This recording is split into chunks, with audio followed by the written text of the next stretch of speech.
Irmãos, se alguém quiser acompanhar a leitura do texto de Eclesiastes, capítulo 4, para esse momento aí da nossa mensagem, podem fazê-lo. Eclesiastes, capítulo 4, ali está escrito o seguinte: Vi ainda todas as opressões praticadas debaixo do sol. Vi as lágrimas dos que foram oprimidos sem que ninguém os consolasse. Vi a violência na mão dos opressores sem que ninguém consolasse os oprimidos. Por isso considero mais felizes os que já morreram, mais do que os que ainda vivem. Porém, mais feliz do que uns e outros é aquele que ainda não nasceu e não viu as más obras que se fazem debaixo do sol. Então vi que toda fadiga e toda habilidade no trabalho provém da inveja do ser humano contra o seu próximo. Também isto é vaidade e correr atrás do vento. O tolo cruza os braços e destrói a si mesmo. Melhor é um punhado de descanso do que ambas as mãos cheias de trabalho e correr atrás do vento.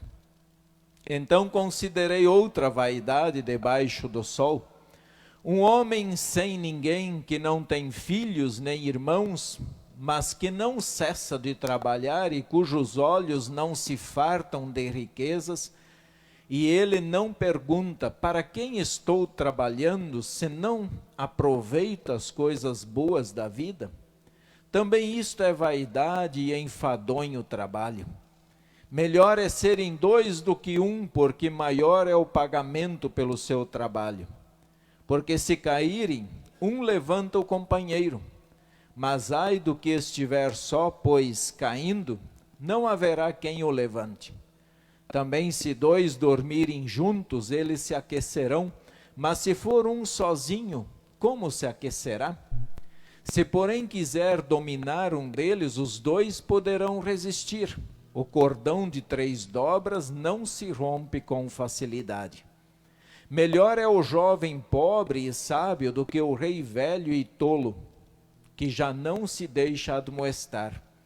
Porque ele saiu da prisão para reinar, embora tenha nascido pobre em seu reino. Vi todos os viventes que andam debaixo do sol com o jovem sucessor, que ficará em lugar do rei. Era sem conta todo o povo que ele dominava, mas os que virão depois não estarão contentes com ele. Na verdade, também isto é vaidade e correr atrás do vento. Quero convidar os irmãos a elevar a nossa alma ao Senhor em oração. Senhor, que se denominou Eu Sou o que Sou, rogamos a condução do Espírito Santo no meditar de suas palavras.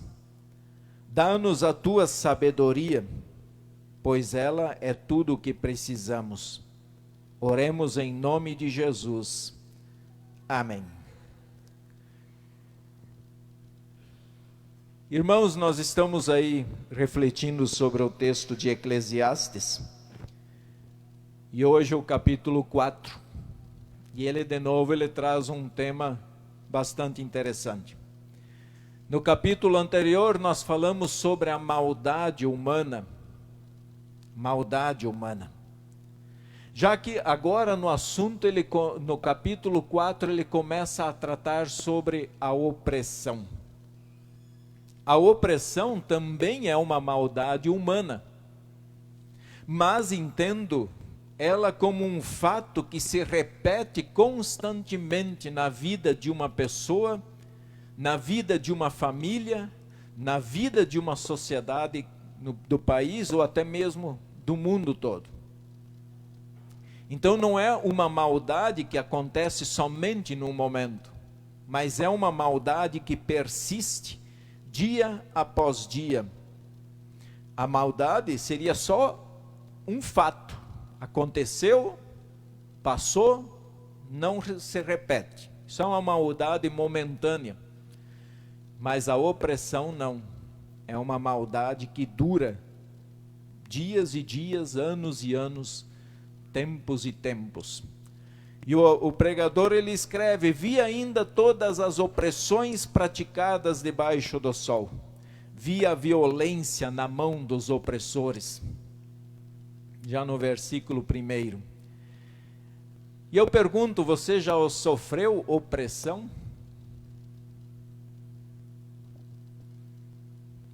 Você já oprimiu alguém?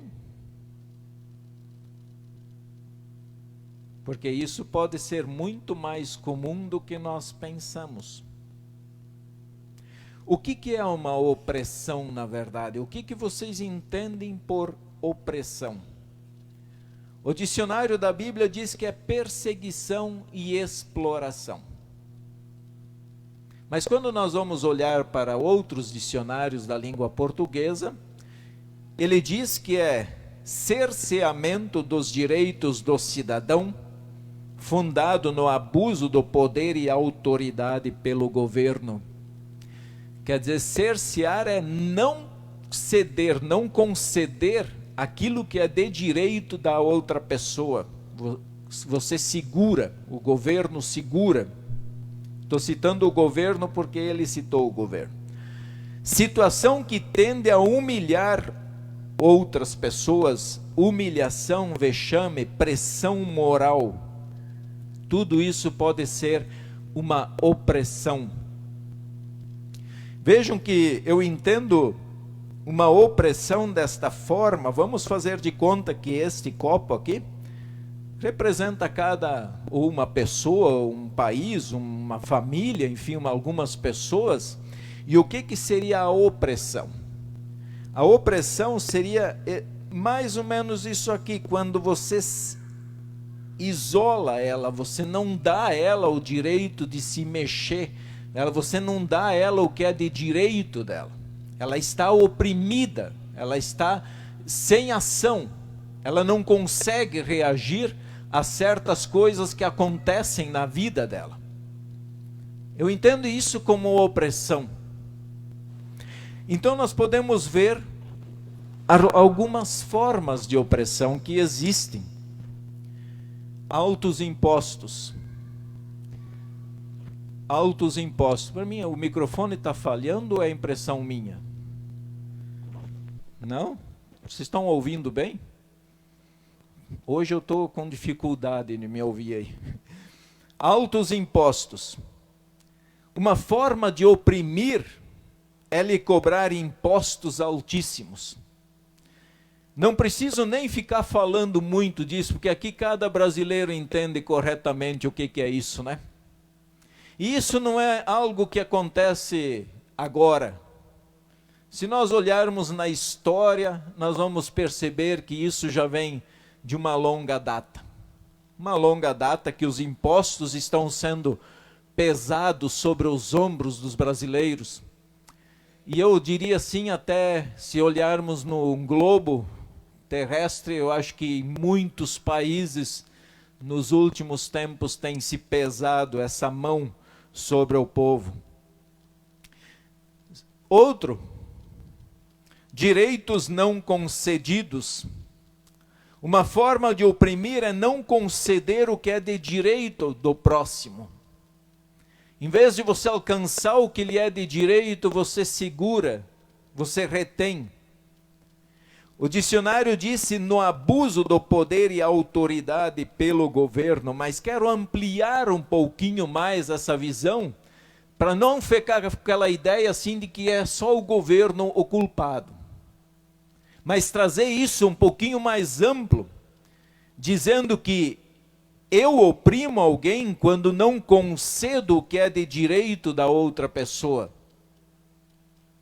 Será que nós já nos damos conta que talvez nós já oprimimos alguém não lhe dando o que é de direito? Como pagamento pelo seu trabalho? Contratamos, mas não lhe pagamos? Nos achamos no direito de tirar o que é dele, um dinheiro que ele trabalhou para ganhar. Um homem pode oprimir. Um pai oprime a sua filha, a estuprando, nem que seja uma vez, duas vezes, mas quantos oprimem a sua filha, ou o seu filho, estuprando por anos e anos? E de que forma ele oprime e mantém isso tão escondido? Sob ameaça. Então, aparentemente pode ser só uma coisa momentânea, mas não é. Tanto é que pessoas que são estupradas carregam em sua alma o sentimento de estarem sendo oprimidas na sua vida. Assim como pode oprimir a sua esposa sendo infiel no seu casamento. Marido infiel oprime a sua esposa. Esposa infiel oprime o seu marido. Assim como pode também, que nem eu falei, uma pessoa ou outra estar oprimindo dentro do lar. Uma mãe oprime. Ouvi há poucos dias que uma mãe dava sua filha para ter relações sexuais em troca de dinheiro. Sua filha era seu objeto, sua fonte de renda. E essa mãe, na visão dela, sei lá qual era a visão dela, porque permitia, porque dava, mas ela estava oprimindo a sua filha. Também os pais oprimem os seus filhos quando não ensinam a palavra de Deus, a palavra que os liberta. Aquela frase, vou deixar meu filho escolher, é opressão. Pois está dizendo Satanás, se quiser levar meu filho, que leve. Pode levar. Afinal, o pai que impede o filho de ser batizado já está oprimindo, já está mantendo a sua alma no cárcere, no inferno. Porque de acordo com a Bíblia, todos nascemos inimigos de Deus, mortos espiritualmente. Então, as formas de opressões, nós podemos perceber que elas são mais ampliadas do que a gente acha. Pastores oprimem. Pastores, quando não ensinam corretamente o seu povo, eles estão oprimindo o povo. Talvez o povo nem goste do que os pastores pregam, mas na verdade, assim, eu não posso pregar o que vocês querem ouvir. Eu tenho que pregar o que é para pregar. Pastor, ele é um mensageiro de Deus, e se ele não é para trazer a mensagem de Deus, então não faz sentido ter pastor. Então, cada vez, todo final de semana, alguém levanta dentro da congregação e começa a falar qualquer coisa. Mas o pastor, quando se nega a ensinar corretamente, ele está oprimindo o seu povo, o povo de Deus. O pecado oprime. Quantas vezes nós andamos oprimidos pelo pecado? Quantas vezes nós estávamos aflitos e nos sentindo sufocados, completamente sem ação pelo pecado praticado? E aquele que busca a solução da sua opressão pelo pecado, nas obras, tentando agradar, comprando, ajudando pessoas, dando ofertas, às vezes na igreja, achando, eu ofertei, agora Deus me perdoou, mesmo sem que haja um arrependimento verdadeiro, continua sendo oprimido pelo seu pecado.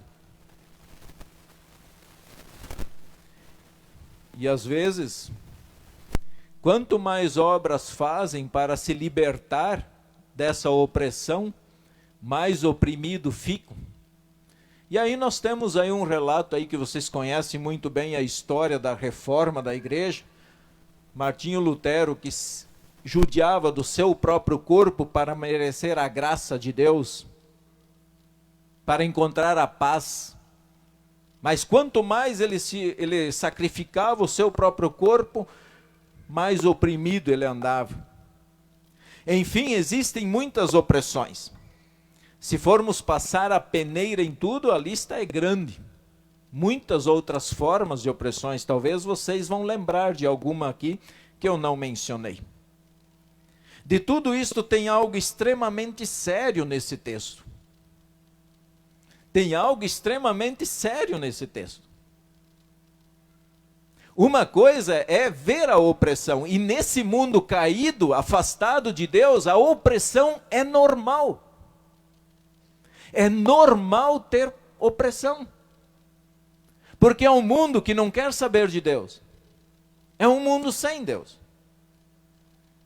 Mas tem algo aqui nesse texto que é preocupante, e o pregador diz assim, ó: vi as lágrimas dos que foram oprimidos sem que ninguém os consolasse. E logo adiante, sem que ninguém consolasse os oprimidos. Quem percebe a situação dos oprimidos e não lhes estende o consolo, também oprime. Esse é o pecado de omissão que nós chamamos. Que nós vemos as situações, vemos as pessoas que estão sendo oprimidas, sabemos qual é a cura, mas nós retemos a cura. Nós não falamos dela. Nós não consolamos as pessoas. E isto é uma opressão sem dúvida nenhuma. É como se nós mesmos estivéssemos oprimindo a outra pessoa. A conclusão do pregador, então, de fato não consola ninguém, tá? A conclusão do pregador não consola, ele diz assim, olha só que conclusão que ele chega. Por isso considero mais felizes os que já morreram, mais do que os que ainda vivem. Porém, mais feliz do que uns e outros é aquele que ainda não nasceu e não viu as más obras que se fazem debaixo do sol. Ora, por que isso não consola? Ora, porque quem morreu já passou pela opressão, já está livre. E ainda mais se morreu em Deus, em Jesus. Aquele que não nasceu, ele não conhece a opressão. E não adianta eu dizer para o oprimido, ó, mais feliz é aquele que não nasceu. E eu estou querendo que a pessoa faça o quê então? Então nós temos que consolar a pessoa. Nós temos que consolar os oprimidos. Como cristãos, filhos de Deus, nós temos o verdadeiro consolo para todas as pessoas. Aliás, o povo cristão é o único povo que tem o consolo em suas mãos para todos os povos. Para qualquer oprimido, o cristão é o único que tem o consolo em suas mãos. Nós podemos dizer para as pessoas que temos um Deus todo-poderoso, que mandou o seu Filho Jesus Cristo. Nós podemos dizer o que Jesus fez naquela cruz, para nos resgatar da opressão do maligno, do mundo, da nossa carne. Nós podemos dizer para eles, assim como disse o salmista, que nós temos um Deus da nossa salvação, um Deus vivo, eterno, um Deus que de fato se faz presente em todos os momentos da vida. Talvez quando falarmos isso, as pessoas ainda vão dizer, mas se Deus existe, como Ele permite isso, que é a coisa que a gente mais escuta? É a pergunta que mais se faz no mundo. Se Deus existe, por que tantas coisas más e opressões existem? Nós podemos dizer que temos um Deus que fará justiça, aí é um consolo. Um Deus que fará justiça para todos aqueles que praticam a opressão. Podemos consolar os oprimidos dizendo: o Senhor faz justiça e julga todos os oprimidos. Salmo 103. Sim. Por mais que a pessoa tenha poder nesse mundo e consiga oprimir um indivíduo, uma família, um município, um país ou o mundo, ele tem a hora marcada. Ele tem a hora marcada. E essa hora vai chegar. Assim como vai chegar para nós. Atos diz assim: como Deus ungiu a Jesus de Nazaré com o Espírito Santo e com poder, Jesus andou por toda parte fazendo o bem e curando todos os oprimidos do diabo, porque Deus estava com ele. Jesus cura os oprimidos, seja do diabo ou seja de qualquer outro. Jesus é quem cura. Jesus é quem liberta. Jesus é quem dá uma nova vida.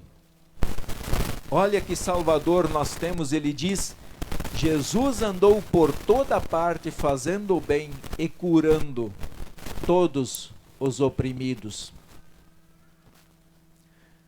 Para os que andam oprimidos pelos seus pecados, aquele que talvez ainda ache que tem que fazer alguma coisa para ser perdoado por Deus, abra sua Bíblia lá em Isaías 53 e leia para ele. Certamente ele tomou sobre si as nossas enfermidades, quer dizer, os nossos pecados, e as nossas dores levou sobre si. Mas ele foi transpassado por causa das nossas transgressões e esmagado por causa das nossas iniquidades.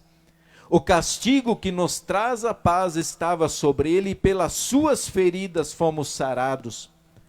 Todos nós andávamos desgarrados como ovelhas, cada um se desviava pelo seu caminho, mas o Senhor fez cair sobre ele a iniquidade de nós todos. Digam isso para aquelas que ainda pensam que tem que fazer alguma coisa para serem perdoados, que Jesus já fez. Quando Lutero entendeu isso, ali ele encontrou a paz. E é ali que nós encontramos a paz. Antes nós não fomos perdoados porque nós somos jovens, porque ajudamos as pessoas, porque ofertamos ou assim por diante. Nós fomos perdoados porque Jesus carregou e ele suportou tudo em nosso lugar. É por isso que nós somos perdoados. E não precisamos mais ser oprimidos pelos nossos pecados, porque Jesus apaga todos eles. E os versículos 4 a 8 do nosso texto, na minha opinião, é apenas uma introdução para o assunto que vem lá do versículo 9. Lá no versículo 9 e 10 tem algo importante, ele diz: melhor é serem dois do que um, porque maior é o pagamento pelo seu trabalho. Porque se caírem, um levanta o companheiro. Mas ai do que estiver só, pois caindo, não haverá quem o levante. E aqui eu quero fazer apenas, usar dois exemplos.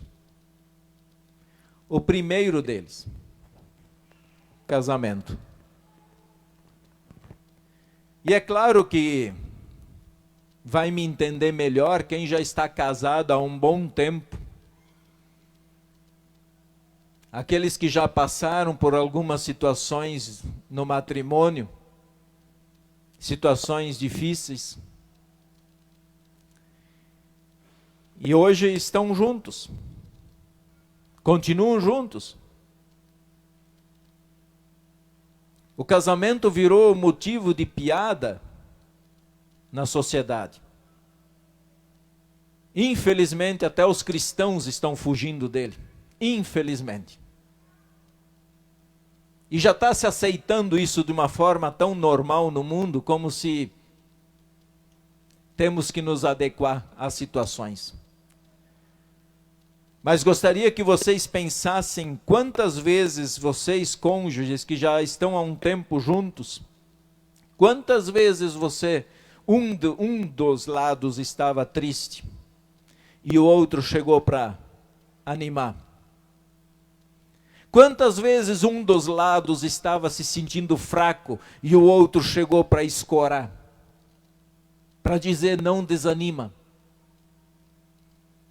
Quantas vezes vocês já lutaram juntos, enfrentaram as batalhas da vida juntos, por mais que fosse pesada a carga? Quantas vezes um desanimava e em certa situação o outro lhe dava um novo ânimo? Juntos conseguiram comprar bens, fizeram planejamentos, e porque um apoiava o outro, chegaram onde chegaram. Superaram, quem sabe, a morte de um filho. A morte veio visitar o casal, mas não foi suficiente para separar o casal. Juntos batalharam na igreja, pedindo a bênção e recebendo a bênção de Deus em todas as situações da vida. Lamento profundamente que em nosso contexto social, iniciar essa relação diante de Deus pedindo a bênção, parece que não faz mais aquela diferença que fazia anos atrás.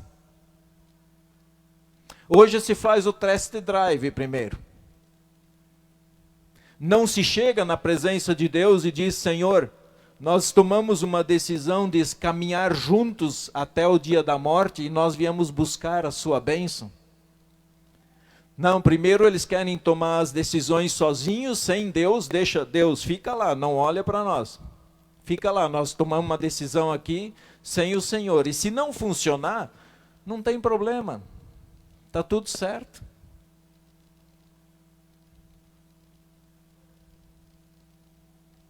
Lamento, é triste uma situação assim.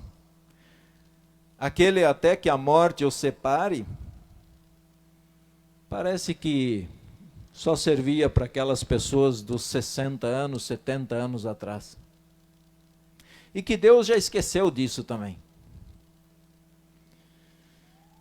Esquecem que agindo assim estão colocando também. Quando um casal se separa, nunca esqueçam disso.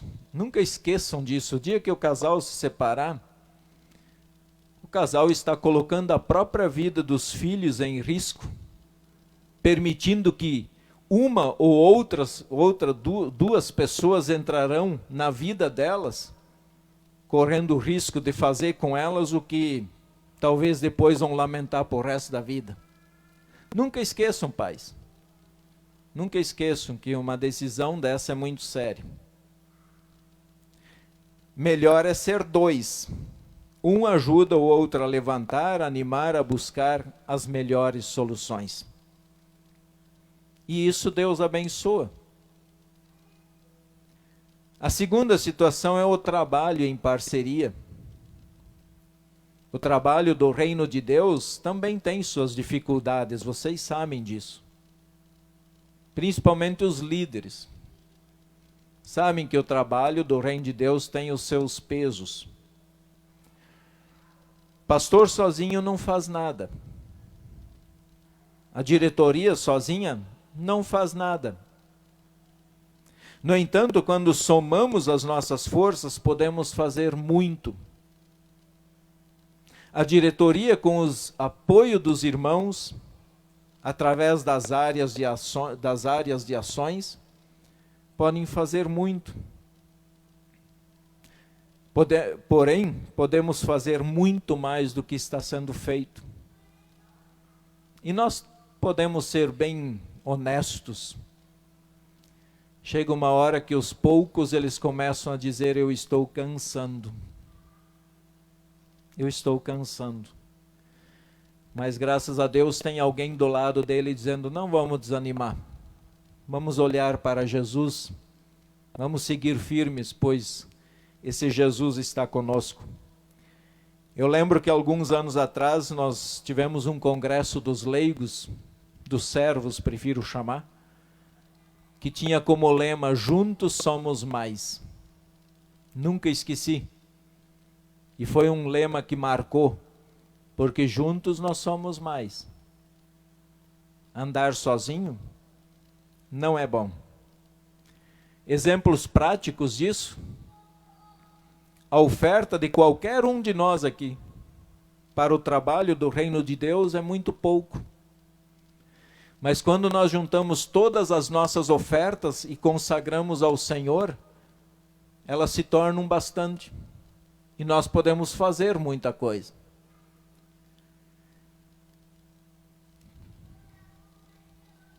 Talvez você não consiga comprar uma cesta básica por mês para doar. Mas se cada um doar alguma coisinha, nós formamos quantas cestas básicas para serem doadas? Um professor sozinho na escola dominical faz muito pouco. Mas juntos, nós podemos atender as crianças. E hoje deu coincidência de nós não termos professores para os adultos, para as crianças dos 8 anos para cima. O bom de tudo, sabe o que é? É que Jesus não deixa o seu povo sozinho. Jesus não deixa. Ele escolheu pessoas para estar ao nosso lado. Quando ele mandou os discípulos, ele mandou os discípulos de 2 em 2, para que um fortalecesse e desse coragem para o outro. E pensando assim, nós podemos olhar à nossa volta e dizer: Jesus colocou pessoas ao meu lado para me dizer: eu estou com vocês, você não está sozinho na luta. Se você se sentir sozinho na luta, não se sinta. Olhe ao seu lado. Quantas pessoas confessam a mesma fé? Creem no mesmo Deus? Ele sabe que não pode nos largar sozinhos. Deus sabe disso. Ele sabe que nós não podemos ficar sozinhos, porque senão nós nos perdemos. E por isso ele nos reúne em um templo, em torno da sua palavra. É por isso que ele nos reúne na Santa Ceia, onde ele vem de uma forma bem especial dizer: eu estou contigo, eu te fortaleço, eu te dou força. E é exatamente o texto de Isaías que diz assim, ó: ele fortalece o cansado e multiplica as forças ao que não tem nenhum vigor. Os jovens se cansam e se fadigam, e os moços de exaustos caem, mas os que esperam no Senhor renovam as suas forças, sobem com asas como águias, correm e não se cansam, caminham e não se fadigam. Esse é o nosso Deus, irmãos. Esse é o Deus que nós adoramos e servimos. Louvado seja o seu nome pelo seu povo, hoje e para todo sempre. Amém.